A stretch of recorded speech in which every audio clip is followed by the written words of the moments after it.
అందరూ ఒకసారి స్తోత్రం చెప్తారుగా.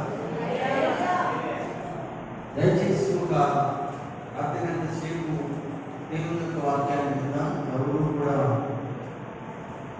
కదలకుండా మెదలకుండా నిద్రకుండా కదా, కదలకుండా మెదలకుండా నిద్రకుండా దేవుని మాటలు వినండి.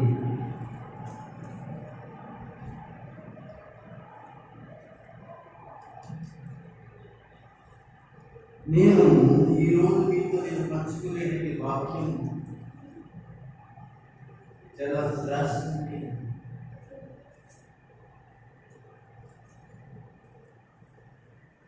56వ కీర్తన గురించి.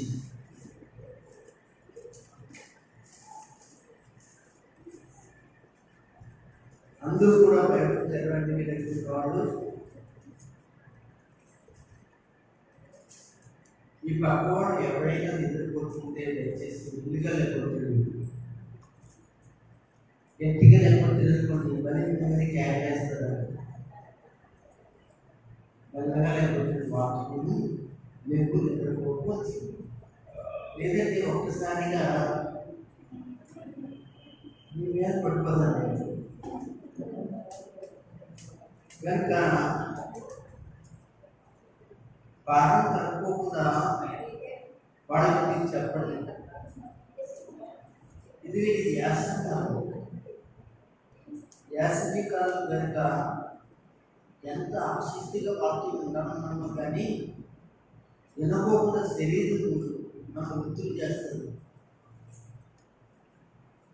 కనుక దాని గురించి కొంచెం శరీరాన్ని మనం ఏం చేద్దామంటే శ్రమ పెడతాం.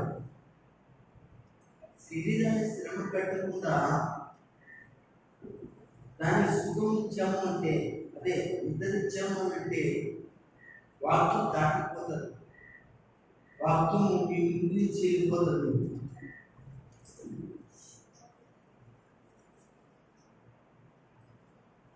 బైబిల్ గ్రంథంలో ఒక వ్యక్తి యేసు ప్రభువుని కేకలేస్తున్నాడు. మీరు వినండి కదా, ఒక వ్యక్తి కేకలేస్తున్నాడు. ఏమని కేకలేస్తున్నాడంటే,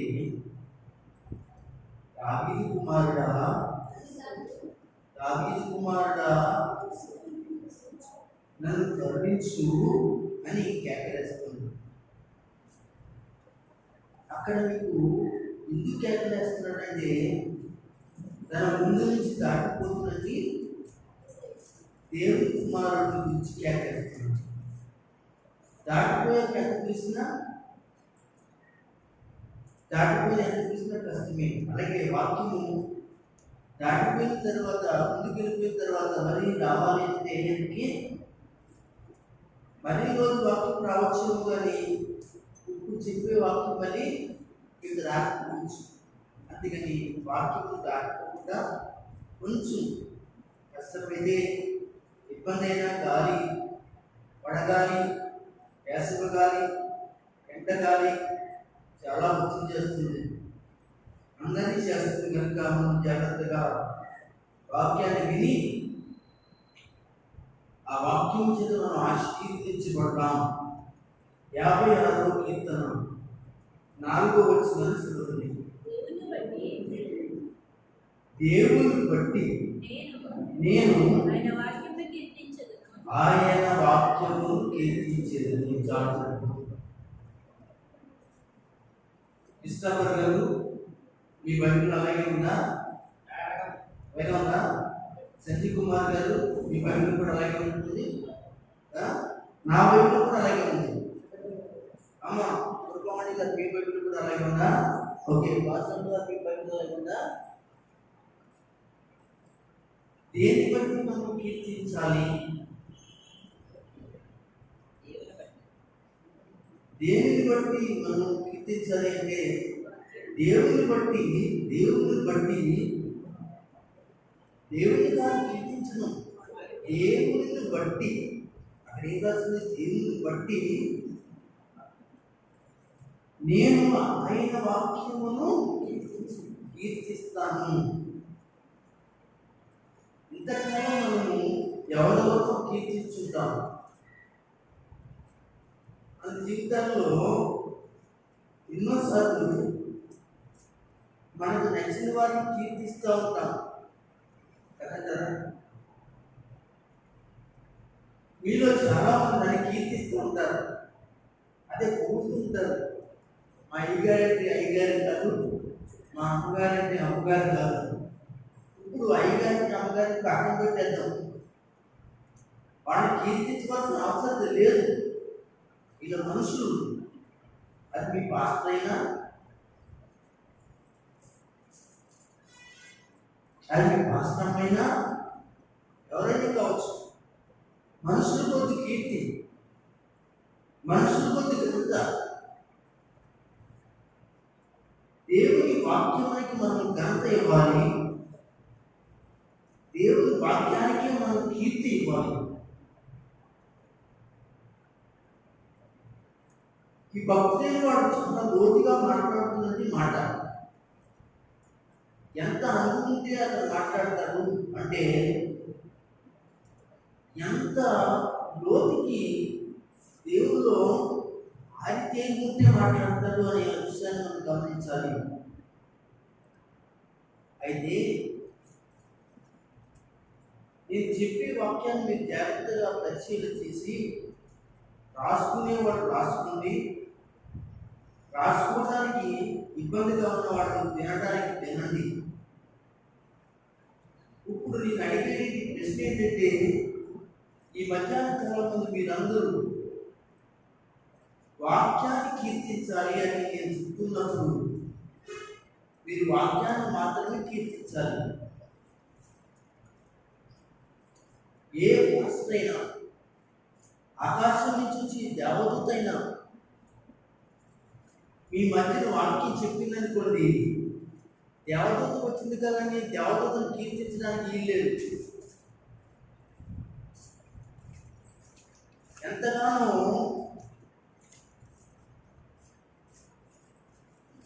వాక్యం తెలిసినంత ఎంత గొప్ప పాస్టర్ అయినా అతన్ని కీర్తించవలసిన అవసరత లేదు. ప్రియులారా, కనుక మీరు గమనించి ఈరోజు మీకు ఇవ్వబడిన ఆ మూల వాక్యము మీ మనసులో ఉంచుకోండి.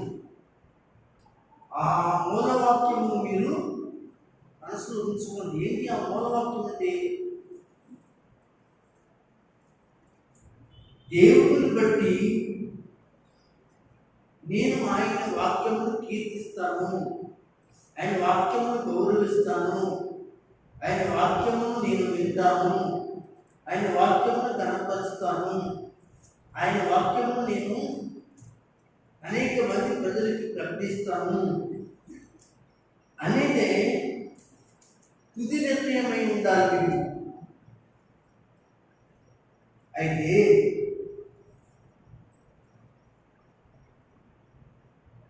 నేను మే నెల 25వ తారీఖున, జాగ్రత్త అంటే 25వ నెల 2025 తారీఖున, 5వ సంవత్సరం 2025 సంవత్సరం, అంటే 5వ నెల అంటే మే నెల 25వ తారీఖున సంఘంలో ఒక వాక్యాన్ని ప్రకటన చేశారు. మీ అందరికి జ్ఞాపకంగా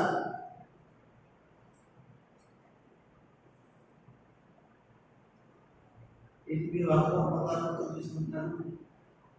25వ తారీఖున అంటే 5వ నెలలో చెప్పేశాను. ఆ రోజు వాక్యం చెప్పాను. ఇంకెవరికైనా గుర్తుందా? భాస్కర్ నిన్న వారం చెప్పిన వాక్యం గుర్తులేదండి. అంత మాటిగా నేను నిన్న శనివారం భాస్కర్ గారు రాత్రి చెప్పిన వాక్యం గుర్తులేదండి అంటారా? అన్నా పర్లేదు, మళ్ళీ అన్నా. ఎందుకంటే అన్నీ గుర్తుపెట్టుకుంటారు కానీ వాక్యం గుర్తుపెట్టుకోలేదు మనుషులు. సీరియల్ గుర్తు పెట్టుకుంటారు, ఒక స్టోరీ గుర్తు పెట్టుకుంటారు, ఒక పాట గుర్తు పెట్టుకుంటారు. ఏమండి 6 సంవత్సరాల కింద ఇన్ని తిట్టి కూడా ఇప్పటికీ మర్చిపోకుండా కనబడినప్పుడు అది జ్ఞాపకంలోనికే వస్తుంది. ఏమండి బండి గట్టి చేస్తుంది అని అంటారా కదా?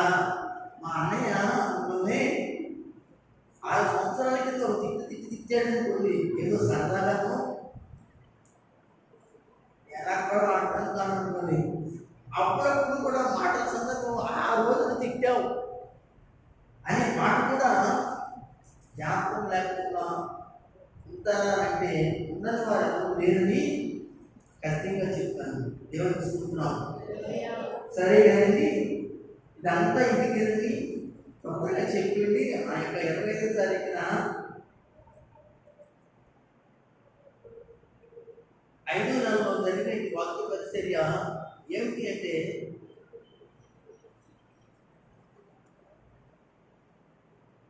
జ్ఞాపకం వచ్చిందా అమ్మా? దేవుడు మనల్ని దేవుడు మనల్ని ప్రేమిస్తే ప్రయోజనాలు. అది దేవుడు మనల్ని ప్రేమిస్తే మనకు ప్రయోజనాలు ఏమిటి? అది ఓకే సరే. ఒక లైన్ పెట్టుకున్నారు. సంఘానికి అందరికీ వందనాలండి అండి. దేవుడు ప్రేమిస్తే నీకు ప్రయోజనాలుగా చెప్పాను. ఈ రోజున నేను మాట్లాడుతున్న వాక్యం ఏంటంటే, వాక్యం వల్ల నీకు ప్రయోజనాలు. వాక్యం వలన వాళ్ళ ప్రయోజనాలు, లేక దేవుని వాక్యం వలన ప్రయోజనాలు. జాగ్రత్తగా వినండి. మర్చిపోకుండా వాక్యం మళ్ళీ అడుగుతున్నాము. మే నెలలో చెప్పినటువంటి వాక్యము 25వ తారీఖున ఏంటి? ఒకసారి అందరూ చెప్పండి. దేవుడు మనల్ని ప్రేమిస్తే కలిగే ప్రయోజనము ఏమిటి? అయితే ఈ రోజున దేవుని వాక్యం వలన మన ప్రయోజనం ఏంటి? మీ అందరి దగ్గర బైబిల్ ఉన్నాయా? బైబిల్ ఉన్న వాళ్ళందరూ ఒకసారి పైకి చూపించండి. అందరూ చూపించాలి. నా దగ్గర బైబిల్ ఉందండి. అందరి దగ్గర ఉన్నాయా? ఓకే, అందరూ బైబిల్ కూడా పెట్టుకొచ్చారు. అందుకు మరొకసారి యేసు ప్రభు పేరున మీ అందరికీ నా వందనాలు, నిండు వందనాలు తెలియజేస్తున్నాను. గుడికి మీకు వచ్చినప్పుడు కంపల్సరిగా ఏం తెచ్చుకోవాలి? బైబిల్ తెచ్చుకోవాలి. గుడికి వచ్చినప్పుడు బైబిల్ తెచ్చుకోవాలి. ఎవరు బైబిల్ మాట్లాడుతూ నాకు చదువు రాదు కదా, నాకు బైబిల్ ఇచ్చుకొని మాత్రం మానేయకూడదు. చదువు వచ్చినా చదువు రాకపోయినా ఈ చేతిలో ఏముందండి? అందరూ చెప్పండి. ఈ చేతిలో బైబిల్ ఉండాలి. మీకు చదువు వచ్చినా చదువు రాకపోయినా పిల్లలు మీ దగ్గర ఉన్నాయా? చూపించలేదు నాకు. చూపించారా? మీకు వందనాలే. అయితే మీ చేతిలో బైబిల్ ఉందనుకుంటున్నారు కదా, మీ చేతిలో బైబిల్ ఉందనుకుంటున్నారు కదా. బైబిల్ కాదంటే మీ చేతిలో ఉంటుంది. 2 అంచుల వాడి అయిన ఖడ్గము. ఈ చేతిలో ఏదుంది? 2 అంచుల వాడి అయిన అది కత్తి. అంటే ఒక పక్కన వాడి కాదండి, 2 పక్కల పట్టుకుంటారంటండి ఆ కత్తికి. అంటే బైబిల్ చేతిని పట్టుకున్నట్టు వాడి దగ్గర ఆ ఖడ్గము కత్తి అనేది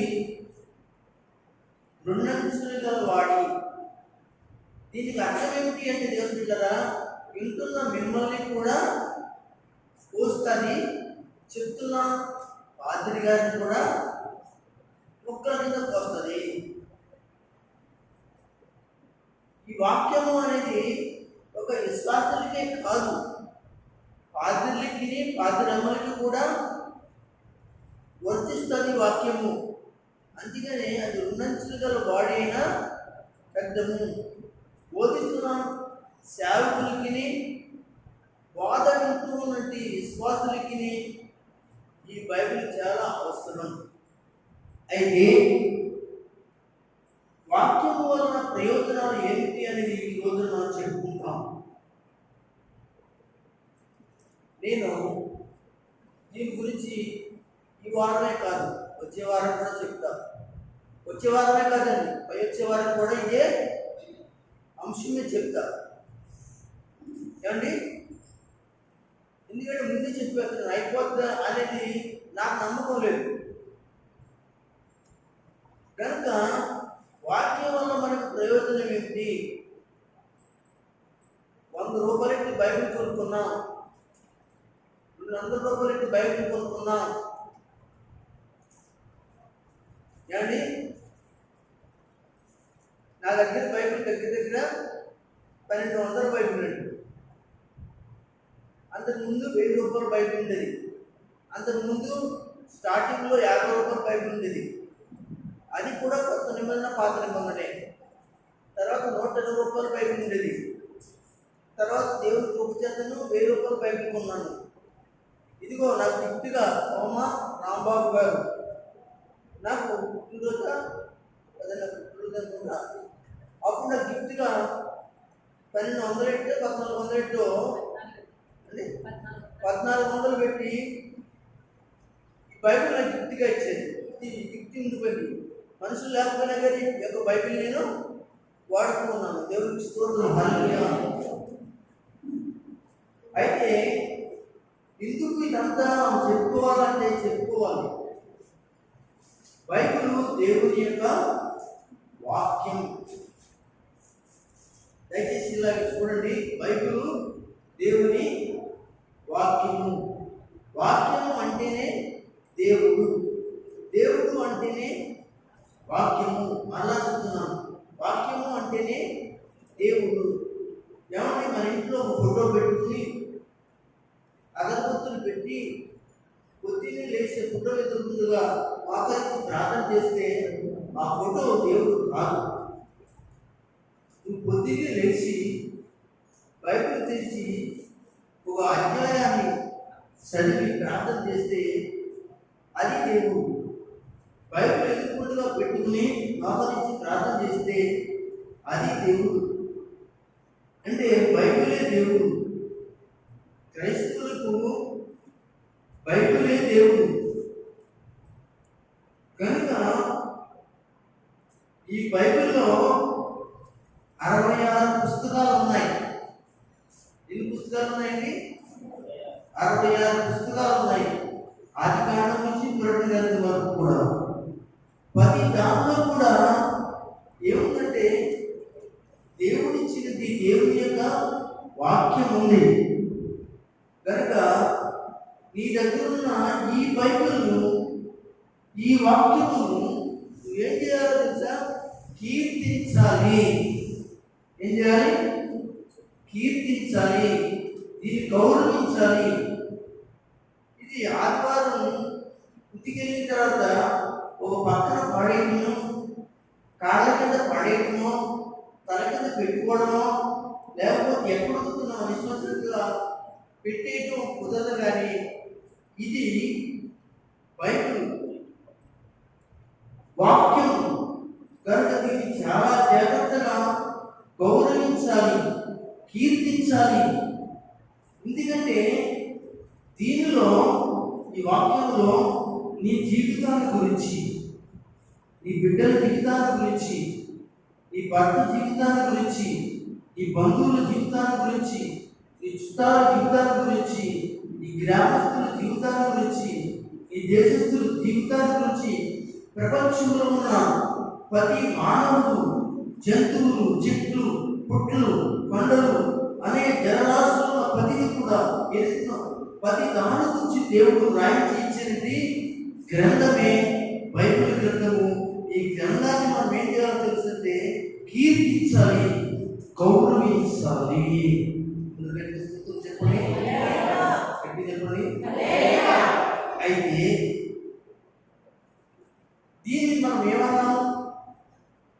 వాక్యం వలన ప్రయోజనము. ఇది మన దగ్గర వల్ల ప్రయోజనం ఏంటి? దీని చదవడం వలన మన ప్రయోజనం ఏంటి? దీనిని వినటం వల్ల మన ప్రయోజనం ఏంటి? ఈ వాక్యం చదవడం వల్ల మన బిడ్డలకు ప్రయోజనం ఏంటి? మన కుటుంబానికి ప్రయోజనం ఏంటి అంటే అదే మనం చెప్పుకుంటాం. కొన్ని వాక్యాల్లో మనం నేర్చుకుంటాం.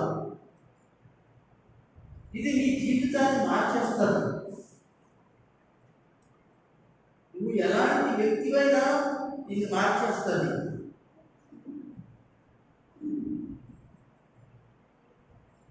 ఎలాంటి కఠిన హృదయుడైనా ఈ వాక్యము వినటం వలన, ఈ వాక్యం చదవటం వలన, ఈ వాక్యము నీ జీవితంలో అన్వేషించుకోవడం వలన, శ్రద్ధగా వినటం వలన, దీన్ని గౌరవించడం వలన నీ జీవితాన్ని మార్చుకునే అవకాశం ఎక్కువ దేవుడు ఇవ్వబోతున్నాడు. దేవునికి స్తోత్రం ఇస్తూ ఉన్నాడు. దేవునికి స్తోత్రం. అయితే వాక్యం వలన ప్రయోజనాలు నెంబర్ 1 రాసుకునేవాడు. ఇనుట వలన విశ్వాసం కలుగును రాసుకుంది. ఏమి వినుట వలన? బైబిల్ వినుట వలన. వాక్యం వలన కలిగే ప్రయోజనాల్లో నెంబర్ 1 ఏమిటి అంటే వినుట వలన విశ్వాసము కలుగును. వినుట వలన విశ్వాసము కలుగును. ఏం వినాలి?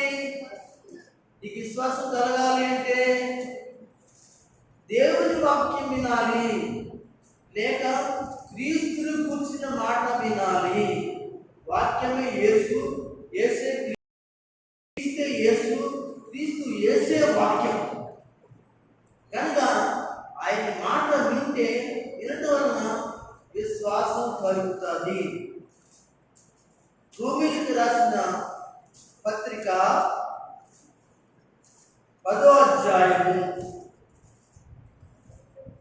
17వ వచనం చదవండి. జాగ్రత్తగా మీరు చదవండి. ఏంటమ్మా? కాగా వినుట వలన విశ్వాసము కలుగును. వినేది ఏమిటి అంటే క్రీస్తును కూర్చిన మాట వలన కలుగును. దేవునికి స్తోత్రం. ఒకసారి గట్టిగా చెప్పండి. మరొకసారి చెప్తారా? మరొకసారి చెప్తారా? విన్నారా? వాక్యం వలన ప్రయోజనాలను మొట్టమొదటి ఏంటంటే ఇనుటి వలన విశ్వాసము కలుగును. ఎవరి మీద విశ్వాసం కలుగుతుంది? దేవుని మీద విశ్వాసం కలుగుతుంది, క్రీస్తు మీద విశ్వాసం కలుగుతుంది, ప్రభు మీద విశ్వాసం కలుగుతుంది. లేక చూడండి, ఇలాగా ప్రభు మీద క్రీస్తు మీద విశ్వాసం కలిగిందనుకోండి, మీరు దేని కొరకైతే ప్రార్థన చేస్తున్నారో, మీరు దేని మీద ప్రార్థన చేస్తున్నారో ఆ విశ్వాసం వల్ల ఏమవుతుందంటే కార్యాలు చెప్పండి జరుగుతాయా లేవా? దేవుని స్తోత్రం చెప్పండి. హల్లెలూయా. కాగా వినుట వలన విశ్వాసం కలుగును. ఏమండి? మనుషుల మాటలు ఎనగా ఎనగా ఎనగా ఎనగా ఎనగా ఎనగా ఎనగా ఏమైపోతారు? ఆరిగిరైపోతారు అని అంటారు కదా. మరి దేవుని వాక్యం వింటే మనం ఏమైపోతామంటే క్రీస్తు సారూప్యంలోకి వచ్చేస్తాం. ఏ సారూప్యంలోకి వస్తాం? యేసు ప్రభు వారి యొక్క సారూప్యంలోకి వచ్చేస్తాం. కాగా ఎదుటి వలన విశ్వాసము కలుగును. ఇది వినాలి. బైబిల్ గ్రంథంలో చాలా మంది యేసు ప్రభు మాటలు విన్నారు. వినగానే ఏమైందో తెలుసా? అది కార్యాలు జరిగాయి. ఏమండి? వినుట క్రీస్తును కూర్చిన మాట ఏంటది? క్రీస్తును కూర్చిన మాట. మాట అంటే వాక్యము, మాట, వాక్కు, వాక్యము. కనుక ప్రియులారా, ఈ రోజున సంఘస్థులు సంఘము చెప్పే విషయాలు ఏమిటి అంటే, దేవుడు నా మాట వినండి, నా మాట విని వాళ్ళు ఎవరైనా బ్రతుకుతారు, ఆరోగ్యంగా ఉంటారు, నిత్య జీవాన్ని పొందుకుంటారు అని దేవుడు సెలవిస్తున్నాడు. మార్చబడతారండి. ఏమండి? మార్చబడటం వల్ల, నీ జీవితం మార్చబడటం వల్ల ఎంతమందికి ప్రయోజనం తెలుసా? నువ్వు మార్చబడటం వల్ల ఎంతమంది ప్రయోజనం తెలుసా? కొన్ని ఉన్నాను, నేను మార్చబడటం వల్ల ఎంతమంది ప్రయోజనం తెలుసా? కొన్ని వందల మందికి ప్రయోజనం. నా భార్యకి ప్రయోజనం, నా బిడ్డలకి ప్రయోజనం, ఇంకా అనవసరమైన ఖర్చులు చేస్తున్న వాటికి కూడా ఖర్చు పెట్టుకోవడం ఉండడానికి ప్రయోజనకరమైన వాటిని అవుతాను. దాన్ని నేను ఏం చేస్తాను? చాలా జాగ్రత్తగా ఉంచుకుంటాను. నాకును, నా అవసరతలకును, నా బిడ్డల అవసరతలకు, నా భార్య అవసరతలకును, రేపు నా పిల్లల అవసరతలకును దాన్ని ఏం చేస్తానంటే భద్రం చేసుకునేటి ఆలోచన విధానంలోకి వెళ్ళిపోతావు. ముందు స్తోత్రం చెప్పండి. అవునంటారా కాదంటారా? చెప్పాలి. అందరికి అవునంటారా కాదంటారా? వినపడుతుంది అంతే కదా. కనుక నేను చెప్పే మాట ఏంటంటే, దేవుని మాట వినాలి. వినాలి. నువ్వు 10 రోజులు బైబిల్ చదవాలి. నేను 10 సంవత్సరం చెప్తూ ఉంటాను. నేను మీకు జనవరి 1 తారీఖున మొదలు పెట్టండి బైబిల్ చదవడం. రోజుకు 5 అధ్యాయాలు చదవండి. జనవరి 1 తారీఖున చదవండి. రోజుకు 5 అధ్యాయాలు చదవండి. ఆ సంవత్సరం ఆఖరి డిసెంబర్ నెల 31వ తారీఖుకి మీ చేతిలో ఉన్నటువంటి 66 పుస్తకాలు పూర్తి అయిపోతాయి. మొత్తం బైబిల్ అంతా చదివేస్తారు. దేవుని స్తోత్రం. అవి మానకుండా రోజుకు 5 అధ్యాయాలు చదవండి. దేవుని స్తోత్రం కలుగును కాక. హల్లెలూయా. నేను యవనస్తులకు చాలాసార్లు ఈ విషయాలు చెప్పాను. వాళ్ళు కొంతమంది చదువుతున్నారు, కొంతమంది చదువులు మానేశారు.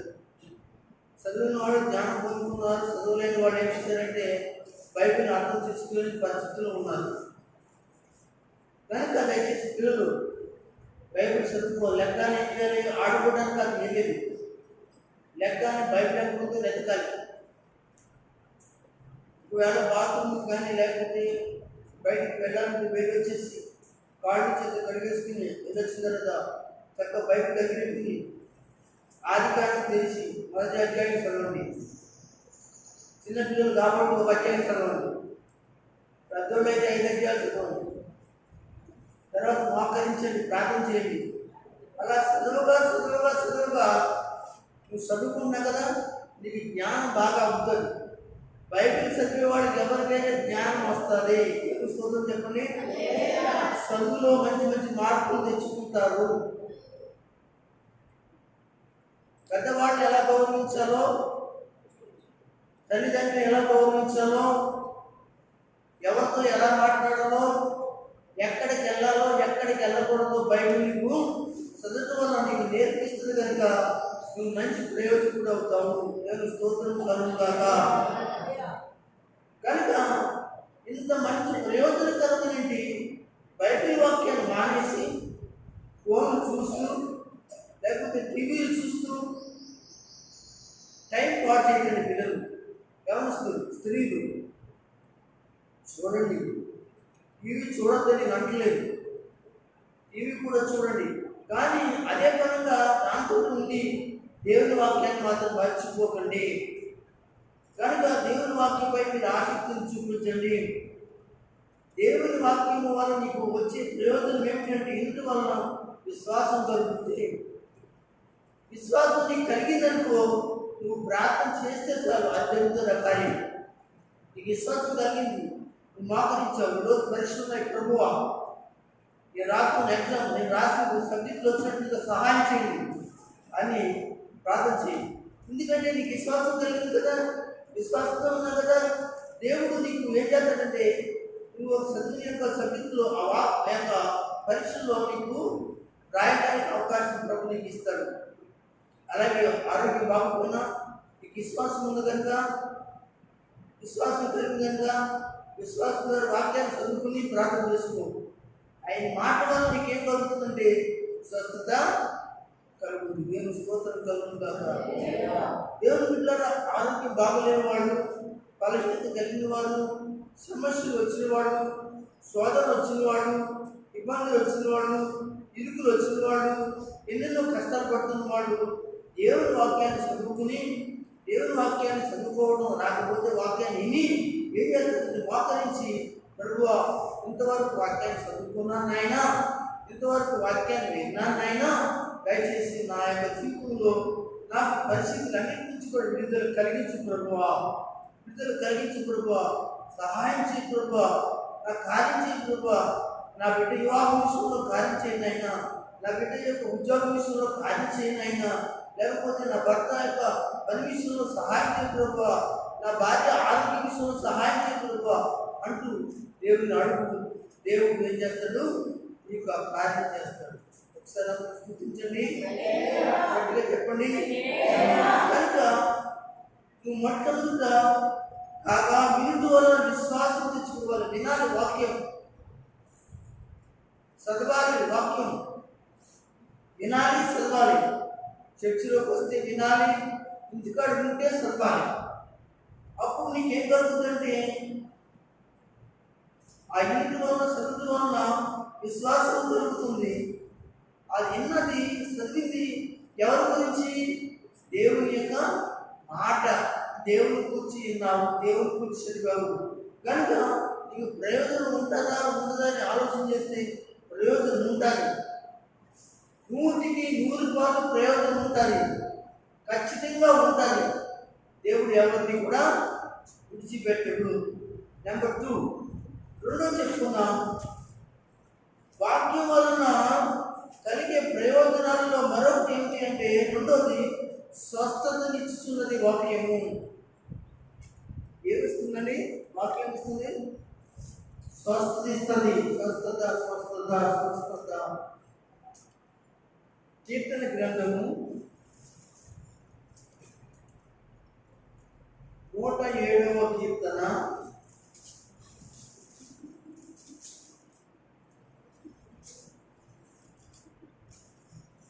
107వ కీర్తన అందరూ తీసుకోండి. కీర్తన గ్రంథము 107వ కీర్తన 20వ వచనం చదువుతున్నప్పుడు ఏంటమ్మా? ఆయన తన వాక్యమును పంపి, తన వాక్కును పంపి వారిని బాగు చేసేను. చాలండి.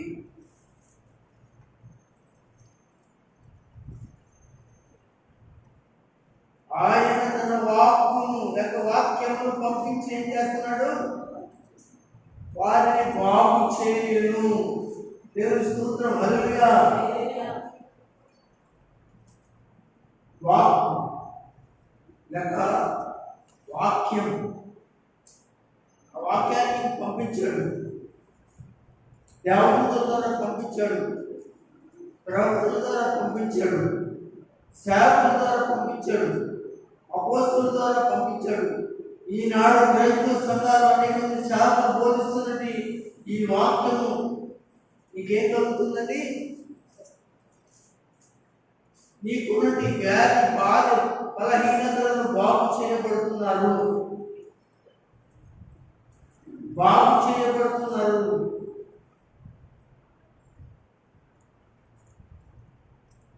అది ఏ రోగమైనను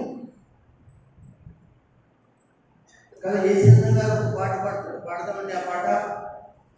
శరీర వ్యాధి అయినా అది ఆత్మీయ వ్యాధి అయినా ఉందండి పాఠపుస్తకం, ఉందండి పాఠపుస్తకం. అది శరీర వ్యాధి అయినా అది ఆత్మీయ వ్యాధి అయినా యేసు ద్వారా మాత్రం ఏం కలుగుతుంది? ఈ పాట పాడేది మంచి మంచి భక్తులు పాటలు మానేశారు. మంచి మంచి భక్తులు పాటలు ఆత్మీయమైన పాట పాడటం అనేసి ఏ పాట పాడుతూ దేవుని ఇట్లా గమనించింది. కనుక ఈ సమయంలో నీ శరీరాన్ని అంటుకున్నా, నీ శరీరాన్ని బాధిస్తున్నా, నీ ఇంటిని బాధిస్తున్నా, నీ బిడ్డను బాధిస్తున్నా, నీ భార్యను బాధిస్తున్నా, నీ బిడ్డను బాధిస్తున్నది కానీ అది ఆత్మ సంబంధమైన వ్యాధి అయినా, శరీర సంబంధమైన వ్యాధి అయినా, శరీర సంబంధమైన బలహీనత అయినా, ఆత్మ సంబంధమైన బలహీనత అయినా యేసు ప్రభువు తన వాక్కును పంపి ఏం చేస్తాడు? బాగు చేస్తాడు. అందుకంటే స్తోత్రం చెప్పండి. బాగు చేస్తాడు. దేవుని స్తోత్రం. ఈ మధ్యాహ్న కాలంలో వాక్యం ఉంటుంది. నా సోదరి సోదరులారా, దేవుడు నీ జీవితంలో ఆయన కార్యాలు చేయడానికి ఆయన ఇష్టపడుతున్నాడు. నువ్వు బాగోలేదా? నీకు నీ బిడ్డలకు బాగోలేదా? నీ ఇంటి వారికి బాగోలేదా? నీ కుటుంబస్తులకు బాగోలేదా? దేవుని యొక్క వాక్కు వచ్చి, దేవుని మాట వచ్చి నిన్ను బాగు చేస్తుంది. కాబట్టి ఇందులో చెప్తాడు, శాంత గ్రంథం 3వ అధ్యాయంలో చెప్తాడు. శాంత గ్రంథం 3వ అధ్యాయం 3వ అధ్యాయము 7వ వచనం 8వ వచనం చదవండి. నేను జ్ఞానము కదా అని చూడండి. సామెతల గ్రంథం 3వ అధ్యాయము 7వ వచనము 8వ వచనం చదువుకుందాం. నేను జ్ఞానము కదా అనుకునవద్దు, యెహోవాను భయభక్తులు కలిగి చెడుతనాన్ని విడిచిపెట్టుము, అప్పుడు నీ దేహమునకు ఆరోగ్యమును నీ ఎముకలకు సత్తువు. దేవునికి స్తోత్రం. హల్లెలూయా, హల్లెలూయా, హల్లెలూయా, హల్లెలూయా. దేని వలన? వాక్యం వలన ఈ దేహానికి ఆరోగ్యం కలుగుతుంది. నువ్వు వాక్యం వినటం వలన నీ ఎముకలు సత్తువు కలుగుతుంది, నీ నరాల సత్తువు కలుగుతుంది. ఆత్మీయ రోగమైన, శరీర రోగమైన వాక్యము బాగు చేస్తుంది. కాబట్టి 3వ అధ్యాయం 1వ వచనం చదవండి. నా కుమారుడా,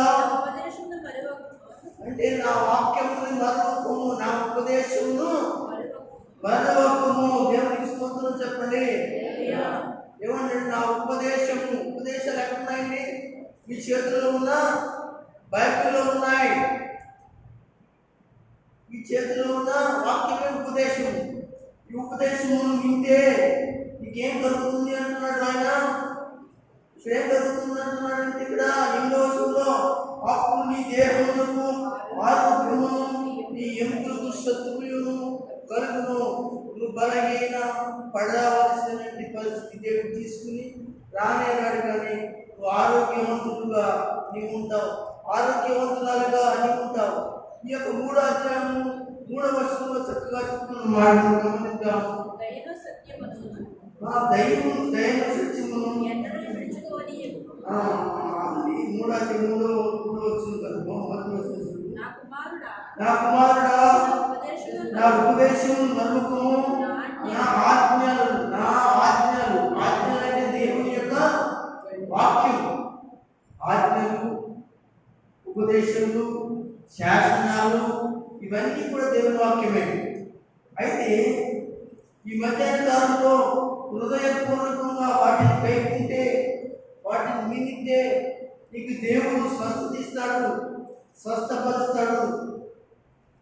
నువ్వు కూర్చున్నప్పుడల్లా, నువ్వు విన్నప్పుడల్లా దేవుని వాక్యాన్ని వింటూ ఉంటే, చదువుతూ ఉంటే దేవుడు ఆ వాక్కును పంపించి ఇది బాగు చేస్తాడు. దేవుని స్తోత్రం కలుగుగాక.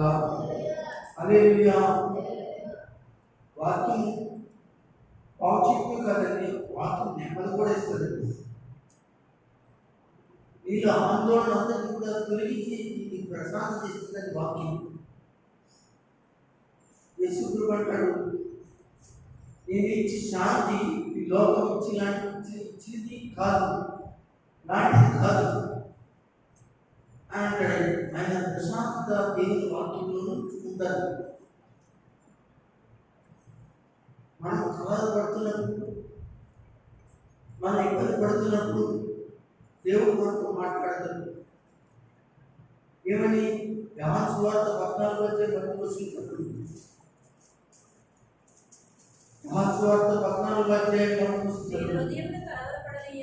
నీ హృదయము కలవరపడనివ్వకండి. ఏంటన్నా? దేవుని విశ్వాసం ఉంచుతున్నాను. దేవునికి స్తోత్రం. హల్లెలూయా. దేవుని యొక్క వాక్ అండి, దేవుని యొక్క మాట. ఆయన చెప్తున్న మాట మీరు జాగ్రత్తగా గమనించినట్లయితే, మీ హృదయమును కలవరపడనీయకుడి. గమనించండి, రాత్రి మాట నీకు నిద్ర పడతలేదా? కలవరం కలవరం కలవరం కదండి. అయ్యో ఫలానా విషయంలో కలవరం, అయ్యో ఫలానా విషయంలో కలవరం. కలవరం లేని వాళ్ళు ఎవరైనా ఉన్నారా? ఏంటి దయచేసి దేవుని బిడ్డలారా, ఇక్కడ ఉన్నవాడు అందరూ, ఈరోజు రానివాడు అందరూ కూడా కలవరాటనే ఉన్నారండి, భయంతో ఉన్నారండి. ఏం జరుగుతుందో, నా ఇంట్లో ఏం జరుగుతుందో, నాకేం జరుగుతుందో భయంతో కూడా వారి జీవితాలు గడుపుతున్నారండి. ఈ రోజున దేశంలో, గ్రామాలలో, పట్టణాల్లో ఎక్కడ శాంతి సమాధానం లేదు. కలవరం, ఏ పక్కకి వెళ్ళి ఇందామన్నా యుద్ధ వార్తలు, మరణ వార్తలు, వ్యాధి వార్తలు, జబ్బు వార్తలు. వీళ్ళు చనిపోయారు, వాళ్ళు చనిపోయారు. ఏ టైంలో ఏది వినవలసి వస్తుందో కలవరం. అవునండి, గోదావరిలో అదే సముద్రంలో వెళ్ళి 80 మంది యవనస్తుల పిల్లలు చచ్చిపోయారంటే వాళ్ళ తల్లిదండ్రులకి ఎంత బాధ, ఏమి వినవలసి వస్తుందో, బయటికి వెళ్ళిన వాళ్ళని ఇంటికి వస్తుందో రాదో తెలియదు. చిన్నపిల్లలు, పెద్దవారు వారి యొక్క పనుల కొరకు, లేకపోతే వారి యొక్క ప్రయాణాల కొరకు వెళ్ళి తిరిగి ఎలా వస్తుందో రాదో భయము కలవరం కదండి. దేవునికి స్తోత్రం చెప్పండి. ఈ రోజున చదువుకుంట పిల్లలు, మగ పిల్లలు, ఆడపిల్లలు స్కూల్కి వెళ్తే, కాలేజీకి వెళ్తే వాడి ఇంటికి వచ్చే వరకు కూడా తల్లిదండ్రులకి చాలా కలవరం కదా. ఎక్కడ దాకా ఇంటికి నాకు ఎంతో కలవరం. అది కాలేజీకి వెళ్ళి ఇంటికి వచ్చే వరకు కూడా నాకు ఎంతో కలవరం. ఇంకా బిడ్డ రాలేదేంటి? కలవరం. కనుక దేవుని కలవరపడకండి. మీ హృదయములను దేవుని విశ్వాసం ఉంచున్నారు కనుక నా యందు కూడా విశ్వాసం ఉంచండి అని ప్రభు చెప్తున్నారు. దేవుని బిడ్డలారా, భూమి మీద కలవరం రేపేటి ఆత్మ ప్రతి ఇంటిలో ప్రవేశించింది, ప్రతి కుటుంబంలో ప్రవేశించింది. కలవరం కలిగిన ఆత్మ, అది దురాత్మ. ప్రతి కుటుంబంలో, ప్రతి ఒక్క వ్యక్తుల్లో, తల్లిదండ్రుల్లోను, పిల్లల్లోను, స్నేహితుల్లోను, బంధువుల్లోను, చుట్టాల్లోను ప్రతి కుటుంబంలో స్వరపడింది కలవరం కలిగినది ఆత్మ, అదే దురాత్మ. కలవరం చేస్తుంది, భయపెడుతుంది, బలహీనత పెడుతుంది. కనుక దయచేసి ధైర్యంగా ఉండాలని దేవుని వాక్యం చెప్తుంది. ధైర్యంగా ఉండాలని దేవుని వాక్యం చెప్తుంది. కనుక ధైర్యంగా ఉండండి దేవుని బిడ్డలారా. యెహోవా వాక్కు ఏం చేస్తుంది? నీ సమస్యలను, నీ బాధలను, నీ బ్రతుకులను, నీ బలహీనతలను బాగు చేయడానికి సిద్ధముగా దేవుడు ఉన్నాడు. అందరూ ఒకసారి స్తోత్రం చెప్పగలరా? నిన్ను బాగు చేసేది దేవుని వాక్యం. మీరు అనుకుంటున్నారు 7 వారాలు ప్రార్థనకి చేస్తే బాగుపడతాను అనుకుంటున్నారేమో. దయచేసి 7 వారాలు ప్రార్థన చేస్తే బాగుపడేది కాదు. అది ఎక్కడైనా, అది మన చర్చ అయినా, ఇంకో చర్చ అయినా, ఇంకో చర్చ అయినా, అలాంటి మొక్కులు కాదండి. దేవుని వాక్యాన్ని వినండి. దేవుని వాక్యం మీకు బాగు చేస్తుంది కదండి. దేవుని స్తోత్రం చెప్తున్నట్లు యెరూషలేములో కోనేరు ఉంది. అందరూ వినండి. యెరూషలేములో కోనేరు ఉంది. అక్కడ చాలామంది రోగులు వచ్చి కూడుకున్నారంటండి. అక్కడ 5 మండపాలు ఉన్నాయండి. ఎన్ని మండపాలు? మండపాలు అంటే ఇలాంటి మండపాలు, చర్చి మండపాలు అంటే మండపాలు 5 మండపాలు ఉన్నాయండి. ఆ మండపాల్లో చాలామంది ఉన్నారంట. ఎవరు వాళ్ళంటే బైబిల్ చెప్తుంది, రోగులు, గుడ్డివారు, కుంటువారు, కాళ్ళు చేతులు బలహీనులు, రకరకాల రోగం కలిగిన వాళ్ళందరూ కూడా వెళ్ళి ఏం చేస్తున్నారంటే ఆ కోనేటిలోకి క్షమించండి, అక్కడ ఆ యొక్క మండపంలో కూర్చుంటున్నారట. ఎందుకు కూర్చుంటున్నారు, దేనికి కూర్చుంటున్నారు అని అడిగితే అక్కడ ఏంటండి ఒక దేవదూత వస్తువు ఉందట. దేవుని స్తోత్రం చెప్పండి. ఎవరు వస్తున్నారు చెప్పాలి, గట్టి చెప్పండి. దేవదూత వస్తువు ఉంది. దేవదూత వస్తుంది. ఆ దేవదూత వచ్చి ఏం చేస్తుంది అని అంటే నీళ్లను కదిలిస్తుంది. నీళ్లను కదిలిస్తుంది. ఏ నీళ్లను కదిలిస్తుంది?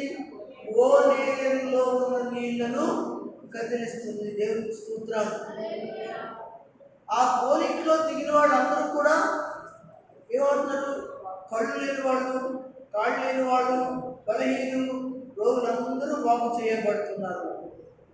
అందరూ కూడా స్వస్థపరచబడుతున్నారు. ఏంటి ఈ విచిత్రం? ఏంటి? దేవుని బిడ్డలారా గమనించండి. ఈ మధ్యాహ్న కాలంలో యెరూషలేములో కోనేరు ఉంది కదా, పాట ఉంది కదా, మనం పాడుకుంటాం. యెరూషలేములో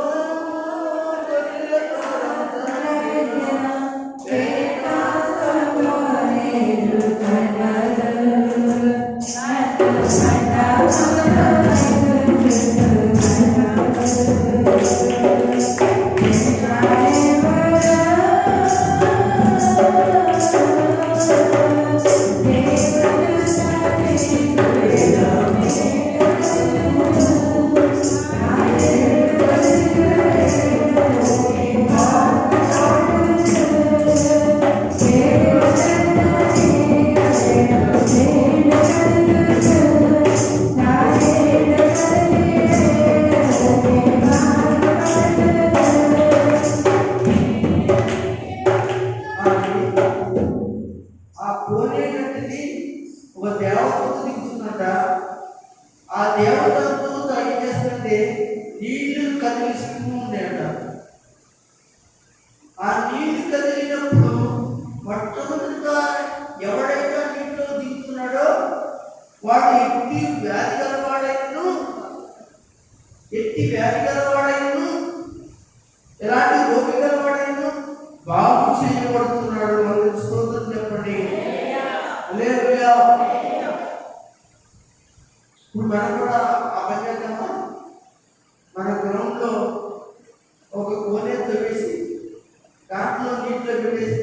వచ్చి నీళ్లు కదిలిస్తుంటే రోగులైన వాడు దాంట్లో దిగితే పంపకపోతే కదా, చెప్పండి, జరుగుతా జరుగుతా?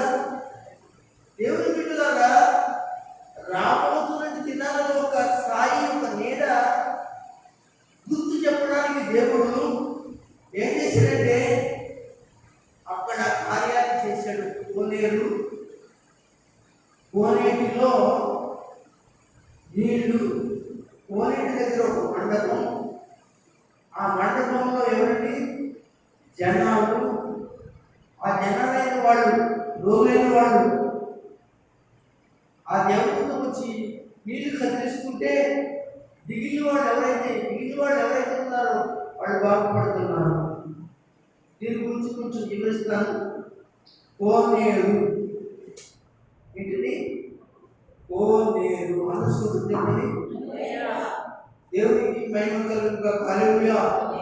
కోనేరు మీకు ఉత్తగా వివరిస్తాను. దేవుని సంఘం.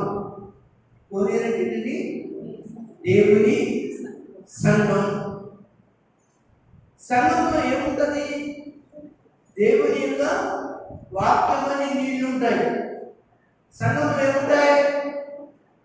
వాక్యం అనే నీళ్లు ఉంటాయి. అయితే కోనేటిలో నీళ్లు ఉన్నాయి. ఆ కోనేటిలో నీటిని ఎవరు కదిలిస్తున్నారు చెప్పాలి? దేవదూత. దేవుని స్తోత్రం. అయితే ఇప్పుడు కోనేరు సంఘం అయితే, ఆ సంఘంలో దేవుని వాక్యం అనేది నీళ్ళైతే దాన్ని కదిలించేది, అది అందించేది ఎవరండి? దేవుని సేవకుడైన దూత. దేవుని స్తోత్రం చెప్పండి. దేవుని యొక్క దేవదూత ఎవరంటే దేవుని సేవకుడైన దూత. బైబిల్లో చెప్పండి. దేవుని దూతలు ఎవరంటే దేవుని సేవకులని బైబిల్లో రాయబడింది. అయితే సంఘంలో ఏ వ్యాధిగ్రస్తుడైనా, అది శరీర వ్యాధి అయినా, మానసిక వ్యాధి అయినా, దేవుని వాక్యము చేత నువ్వు బాగు చేయబడటానికి దేవుడు ఏం చేస్తాడంటే ఈరోజు ఇదిగో సంఘం అని కోనేటిని దేవుడికి ఇచ్చాడు. ఈ కోనేటిలో ఎవడైతే దేవుని వాక్యాన్ని వింటున్నాడో, విశ్వసిస్తున్నాడో, నమ్ముతున్నాడో, అప్పుడు వచ్చి ఇందాక 107వ కీర్తన 20వ వచనం చెప్పినట్లుగా ఆ వాక్కు, ఆ మాట ఏం చేస్తుంది? బాగు చేస్తుంది. అందుని బట్టి దేవుని స్తోత్రం చెప్పండి. దేవుని గట్టిగా మహిమపరచండి. ఆ బాగు చేస్తున్న దేవునికి అనగా మనంతా తప్పుకొని మహిమపడతాం.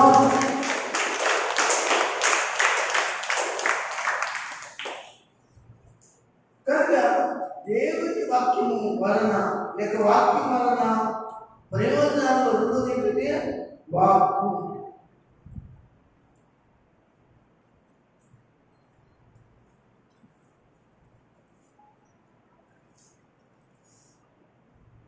అందరికీ చెప్పండి.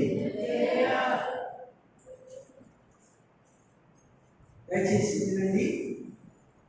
దేవుని వాక్యం వలన ప్రయోజనం ఏమిటి అంటే ఇంటి వలన విశ్వాసం కలుగును.